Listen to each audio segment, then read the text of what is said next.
Going on, everybody? You see a Jaguar back with GenJag.com, and I know a lot of you guys probably watched the Super Bowl yesterday, and what a game. You know, I mean, it definitely hurt that the Jaguars were not in it, but one thing that the Patriots do give us, it seems like every time that they're in the Super Bowl, is a great game, and that's exactly what this game was. And, you know, I had a good time watching it. It was really interesting with all the missed extra points and, you know, the funny 4th and goal kind of play that led to a touchdown, and you know, just all kinds of different stuff happened in this game. But I wanted to reflect on this game and just say that the Jacksonville Jaguars should learn a lot from the Philadelphia Eagles this game and how they beat the Patriots. And in this video, I want to expand on why I believe that. So let's get it. It's a foot race. Robinson and Browner, and it's Robinson who wins it. Touchdown, Jacksonville. His 14th win. Bortles with time, looking deep for Robinson, and the catch is. Now, what I learned from this game is that Doug Peterson is a masterful head coach and just a great play caller.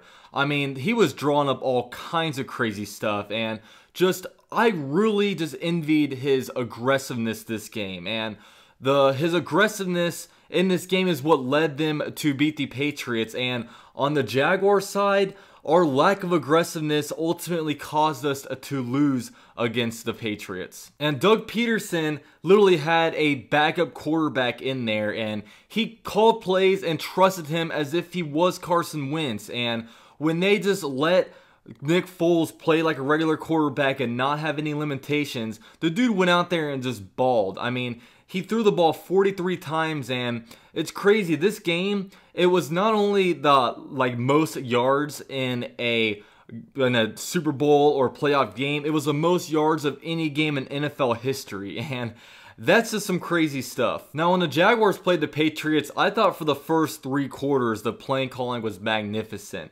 You know, they weren't handcuffing Blake Bortles. They were spreading the ball all around, giving it to guys like Corey Grant, obviously Leonard Fournette, and stuff like that. But the 4th quarter, they really closed things up. And, you know, some things I just want to compare, like, for example, in the first half of the Jags game against the Patriots, we used Corey Grant, and he was like our X factor. He played extremely, extremely well, and they went away from the second half. They did not give Corey Grant the ball at all in the second half. And to be quite frank, I don't even remember him being in any offensive plays in the second half. But you look at a guy that almost reminds me of Corey Grant, number 30 on their team, Corey Clement, went out there and he balled. He had 100 receiving yards that game, their highest receiver. And, you know, obviously you saw that touchdown pass he got. While it was kind of controversial, it was still a touchdown pass. And Jaguars kind of went away from that. And one thing you got to look at was just their aggressiveness. You know, there was 5:39 left in the game, and they were at a 4th and 1 when they were down 1 point. And they were at their own 45, like I said, and they went for it and they converted. And then that later turned into a touchdown lead. Now, the Jaguars, on the other hand, decide that they want to knee the ball with 55 seconds left and 2 timeouts in the first half. Just basically saying, okay, we have the lead. We're going to go ahead and just knee it and take this into halftime. That is not what Doug Peterson's game plan was this game. He stayed aggressive all throughout the game. And when you're playing a team like the Patriots, you got to play like you're losing in the game. You got to play like you got to get as many points as possible, because that's what wound up happening. You know what I mean? It wound up being a shootout, and not once did Doug Peterson ever let his foot off the pedal when he had a lead or when the game was comfortable. The Jaguars, on the other hand, had a 10-point lead in the 4th quarter with like 10 minutes left, and they sat on it. They just closed the playbook.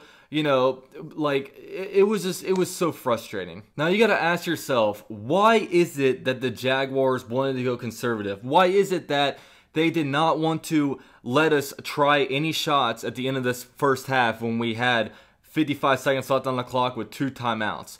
You got to ask yourself, why at the end of the game did they not throw the ball? They were just basically giving it to Leonard Fournette for him just to pound it up the asshole of Brandon Linder twice before trying like a long 3rd and long kind of throw.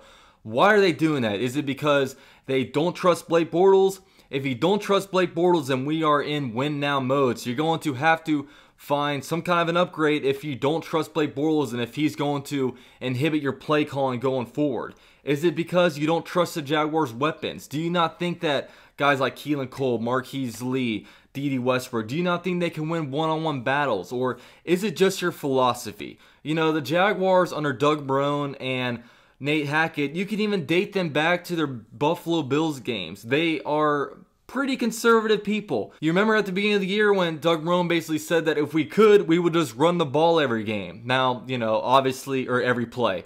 Obviously, that's a little bit of hyperbole because it's not how you win football games. But, you know, I just believe that this team wants to keep the ball on the ground. But, you know, like, I don't think it's that they don't necessarily trust Blake Bortles. It's because the first 3 quarters, you let him throw the ball all around the place. The Steelers game, the game before, you were letting him throw all over the place. But this game, for whatever reason, in the 4th quarter, they said, okay, we had the lead, let's just sit on it. And that was ultimately the team's downfall. Now, if they go conservative and the reason is not because they don't trust Blake Bortles, then they have to do everything they can to build pieces around him to make sure that he has a good supporting cast around him so you don't feel handcuffed in the playbook. You got to be able to call whatever you want at your own risk and be able to be confident that your team can get it done. Doug Peterson was clearly confident in his backup quarterback. He did not really seem like he changed his game plan at all when it comes to Nick Foles. I mean, he might have called a little different game just because he had, you know, he probably studied what Nick Foles did well when he went like, what, 27 touchdowns and 2 interceptions and stuff like that, and just saw, okay, let's try to really build a scheme around him. And it seemed like it was a perfect scheme for Nick Foles because he was able to go out there and get it done. Now, I really hope that the Jaguars coaching staff can learn from this. We have to be able to go into next year with a free will to be able to throw the ball around. You know, I mean, we should be able to get some more weapons for Blake Bortles. We should be able to like build more of an offensive line. It's obviously we're going to be getting some offensive help back over here. So, you know, if we want to win the Super Bowl, we obviously know that if we want to get past the Patriots, you cannot be conservative and you have to play till the very end, and that's pretty much the key.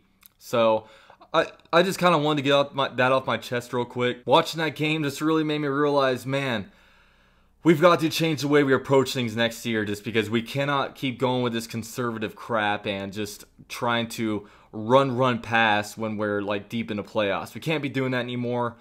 We have to trust Blake Bortles. We have to trust the weapons around him. And, you know, I'm talking like Blake Bortles will be the quarterback next year. And I'm going to talk like that until we do bring in another guy. So, you know, I don't know if we're going to be bringing in Kirk Cousins or, you know, who else he might bring in. But it's either going to be, you know, Blake Bortles or some other veteran starting week 1. So we have to do what we can to build around him to be able to make our Super Bowl run. But yeah, thanks you guys for watching my video. This is UC at Jaguar with JinJag.com, and I'm out.